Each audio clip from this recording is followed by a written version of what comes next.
আচ্ছা, মিক্সড মিডিয়ায় তোমাদের প্রত্যেককে স্বাগত। অবশেষে তোমাদের জিএনএম সিবিটি একদম ইন্টারভিউ লিস্ট পাবলিশড হয়ে গেল।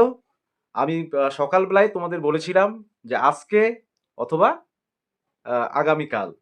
তো যাই হোক, আগামীকাল আর অপেক্ষা করতে হলো না, তোমাদের আজকেই দিয়ে দিল একদম interview short list. GNM CBT male and female তোমরা যারা এক্সাম দিয়েছিলে। তো এবার বিস্তারিত বিষয়গুলো আমি বলি। দেখো, আমি মোট কথা অথেন্টিক ছাড়া কোনো কিছু বলি না, সেটা তোমরা আগেই জানো। এর আগের দিন আমি বলেছিলাম যে আমার কাছে অথেন্টিক খবর নেই, কিন্তু আজকে সকালবেলার যে ভিডিওটা আমি দিয়েছিলাম সেখানে কিন্তু আমি বলেছিলাম যে আমি যে যতদূর খবর পাচ্ছি আজকে অথবা কালকে। এবার যাই হোক, আজকে লিস্ট দিয়ে দিল। তো অবশ্যই যারা ডাক পেলে তাদের জন্য প্রথমেই আন্তরিক শুভেচ্ছা মিক্সড মিডিয়ার পক্ষ থেকে, স্পেশালি আমার পক্ষ থেকে তাদের আন্তরিক শুভেচ্ছা। আমার গ্রুপের মেম্বার যারা আছো, যারা ডাক পেয়েছো, তাদের জন্য তো শুভেচ্ছা রইলই। পাশাপাশি তোমাদের কিছু বিষয়, এই জিএনএম সিবিটি অর্থাৎ তোমাদের যে এই যে শর্টলিস্ট বের হলো, এবার ইন্টারভিউ তোমাদের আছে, কবে হবে, ডিটেলস সব কিছু নিয়ে আলোচনা করছি। নোটিফিকেশানগুলো মানে আমি ডিটেলস বলছি। তোমরা অবশ্যই টেলিগ্রাম চ্যানেলে বা একদম সরাসরি ডব্লিউবিএইচআরবির অফিসিয়াল ওয়েবসাইটে গিয়েও সেই নোটিফিকেশানগুলো ডাউনলোড করতে পারবে, লিস্টটা ডাউনলোড করতে পারবে এবং নিজের নাম আছে কিনা সেটা দেখতে পারবে। ঠিক আছে? আচ্ছা, আমরা প্রথমেই যাব এবারে তোমাদের এই যে জিএনএম এর সিবিটিতে তোমরা যারা মোট কথা পার্টিসিপেট করেছিলে, তোমাদের ভ্যাকান্সি সংখ্যা অনেকটাই বেড়ে গেছে। আমি সেটাও বলেছিলাম আগে যে জিএনএমদের মেল ফিমেল তোমাদের ভ্যাকান্সি ইনক্রিজ হচ্ছে, এবং এই সংখ্যাটা কিন্তু আরও অনেক হতো যদি তোমরা আরও কিছু পদক্ষেপ গ্রহণ করতে সেই সময়টাতে। তাহলে কিন্তু তোমাদের অনেকটাই, অর্থাৎ আরও অনেকেই যারা ডাক পেলো না, তাদের ক্ষেত্রে কিন্তু মোট কথা আরও তারাও ডাক পেতো অনেকেই। ঠিক আছে?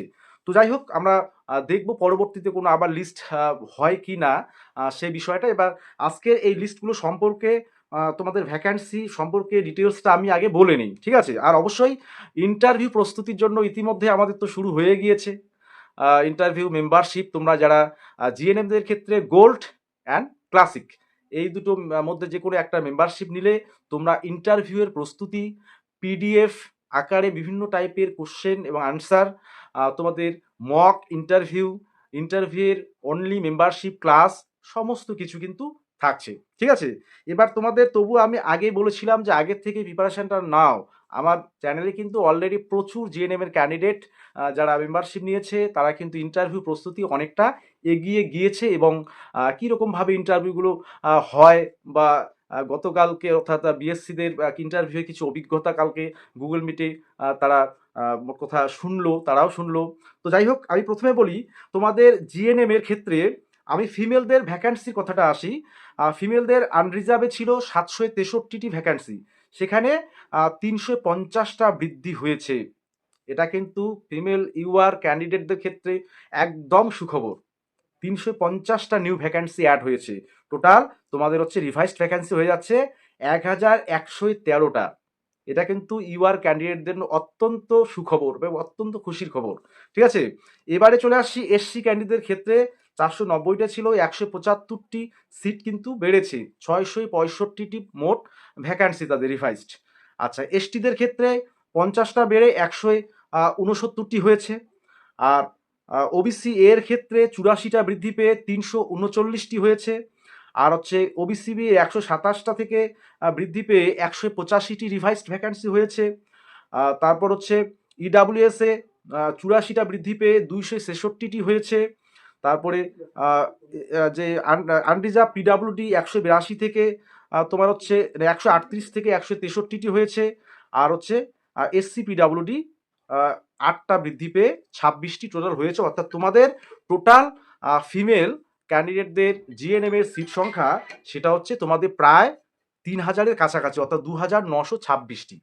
এটা কিন্তু সত্যি প্রায় তোমাদের, আমি একটা মোটামুটি তোমাদের ধারণা দিয়েছিলাম 500 600 বা হাইলি 700 হতে পারে, কিন্তু দেখা যাচ্ছে সেখানে প্রায় 1000-এর কাছাকাছি তোমাদের কিন্তু ভ্যাকান্সি ইনক্রিজড হয়েছে, যেটা অবশ্যই তোমাদের জন্য খুব একদম মানে চাকরি পাওয়ার ক্ষেত্রে অনেকেই চাকরি পাচ্ছে মোট কথা এই 3000 জন। আচ্ছা, আচ্ছা, এবারে মেলদের ক্ষেত্রে আমি বলি, মেলদের আনরিজার্ভ তোমাদের টোটাল 125টা হয়েছে, ঠিক আছে? 40টা নিউ ভ্যাকান্সি, তোমাদের কিন্তু অনেকটাই সুযোগ থাকছে। তোমরা অনেকেই যারা ফোন করেছিলে, তোমাদের নাম অনেকেরই হয়তো আছে। তোমরা দেখবে অনেকেই তোমাদের তোমাদের কিন্তু চাকরি অর্থাৎ কনফার্ম হয়ে যাচ্ছে এই ভোটের আগে। আচ্ছা, এবার 145টা ছিল তোমার এসসিদের ক্ষেত্রে, তাদের 164টি হয়েছে। এসসিদের একদম সোনায় সোহাগা। তারপরে এসটিদের ক্ষেত্রেও 52টা সিট আছে মেলদের ক্ষেত্রে, হ্যাঁ?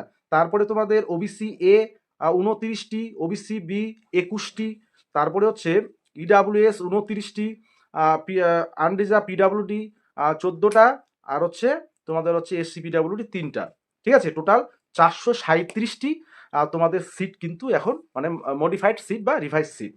তো এবারে মেইন যে বিষয়গুলো তোমাদের ইন্টারভিউয়ের প্রস্তুতি, কারণ তোমাদের যে রেশিওটা আমি বলেছিলাম, আমি তোমাদের বলেছিলাম যে তোমাদের যে ক্যান্ডিডেট ডাকার সংখ্যাটা, সেটা প্রচুর ক্যান্ডিডেট আমি বলেছিলাম 7 থেকে 7,500 বা 8,000 সেরকমই ক্যান্ডিডেট তোমাদের কিন্তু এবার ডাক পেয়েছো। জিএনএম সিবিটির ক্ষেত্রে ফিমেলদের টোটাল সংখ্যাটা, তোমাদের ফিমেলদের টোটাল সংখ্যাটা আমি একটু বলে নেই। তোমাদের টোটাল টোটাল সংখ্যাটা প্রায় তোমাদের মোট কথা ওই 7 থেকে 7,500 সবগুলো মিলে আর কি। আমি যেটা বলেছিলাম সেটাই। কারণ আমি যেটা মোটামুটি প্রেডিক্ট করি, তোমরা জানো যে আমি এমনিতেই কোনো কিছুতে সেই বিষয়গুলো বলি না। কারণ কোনো কিছু বিচার বিশ্লেষণ বা অ্যানালাইজ না করে আমি কিন্তু কখনো কোনো কিছু বলি না। আমি যেমন আগেও বলেছিলাম যে card of related, card of নিয়ে তোমরা অনেকেই ভাবছিলে যে এই কার্ড অফ পাবো কি না। একটু আগেই মানে লিস্টটা দেওয়ার পরে আমাকে আমাকে একজন ক্যান্ডিডেট ফোন করলো যে স্যার আমি কিন্তু পেয়ে গেছি। আপনি বলেছিলেন যে আমি পাবোই। আমি তাকে বলেছিলাম যে তুমি ওই যে নাম্বারটা তুমি হিসাব করছো ওই নাম্বারেই তুমি ডাক পাবে ইউআর হিসাবে। সে কিন্তু পেয়ে গেছে। ঠিক আছে? তো মোট কথা ওই বিষয়টা হচ্ছে মেইন ফ্যাক্ট যেটা দাঁড়াচ্ছে এখন ইন্টারভিউ। ইন্টারভিউ তোমাদের জন্য কিন্তু খুবই গুরুত্বপূর্ণ হয়ে যাচ্ছে। এবার কবে থেকে ইন্টারভিউ শুরু? তোমাদেরও দেখো আমি যে আগেই বলেছিলাম 15ই ফেব্রুয়ারির মধ্যে তোমাদের টোটাল ইন্টারভিউ পদ্ধতি কমপ্লিট করার চিন্তাভাবনা আছে। যেহেতু 7 থেকে 8,000-এর মতো ক্যান্ডিডেট ইন্টারভিউ তোমাদের শর্টলিস্টেড তোমরা আছো। তোমাদের শিফট হয়তো 2টো বা 3টেও হতে পারে, বা ইন্টারভিউ টেবিল সংখ্যা সেখানে আরও হয়তো বৃদ্ধি পেতে পারে। ঠিক আছে? তবে তোমাদেরও শীঘ্রই ইন্টারভিউয়ের অর্থাৎ শিডিউল কার কবে হবে, হ্যাঁ, ডিটেলস কিন্তু আসতে চলেছে। ঠিক আছে? তো যারা ডাক পেলো অবশ্যই, আর যারা ডাক পেলে না মন খারাপের কিছু নেই। অবশ্যই পরবর্তীতে অর্থাৎ যদি সেকেন্ড লিস্ট পাবলিশড হয়, অর্থাৎ 2.5 গুণ প্রার্থীকে যেহেতু ডাকা হয়েছে, এবার অনেক ক্যান্ডিডেট আছে অন্য কোনো যে গভর্নমেন্ট বা সেন্ট্রাল বিভিন্ন ক্ষেত্রে যদি তারা অলরেডি পার্মানেন্ট কোনো জব পেয়ে থাকে তারা অ্যাবসেন্ট থাকবে। পরবর্তীতে কিন্তু আরও তোমাদের লিস্ট পাবলিশড হওয়ার সম্ভাবনা থাকবে। ঠিক আছে? তাই একদম হতাশ হবে না।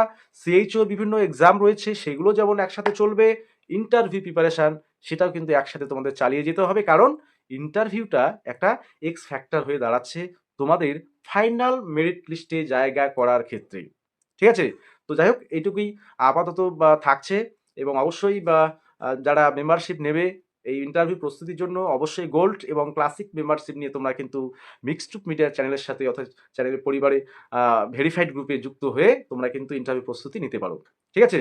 সকলেই ভালো থাকবে, সুস্থ থাকবে, আর কোনো ধরনের কোনো টেনশন করবে না।